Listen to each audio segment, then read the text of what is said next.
Dumistansya naman ang Malacanang sa pahayag ni Senator Miriam Defensor Santiago na dapat maglibang mga senador na isinasangkot sa 10 billion peso pork barrel scam.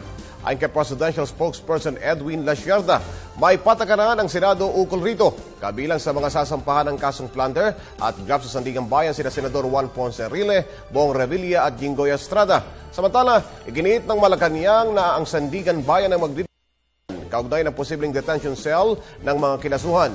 Ito ay sa kabila ng pangamba ng ilan na maaring humiling ang mga ito ng hospital o house arrest. I think Senate President Frank Drilon already responded to that, and I think he's a better person to respond to this. Part of the requirement of being charged is the opportunity to be heard by from the respondents. The call for the senators to go on leave is best addressed to their own judgment. But there are rules and procedures in the Senate as to when a particular senator may be suspended. And those rules have been mentioned by Senate President Frank Drilon.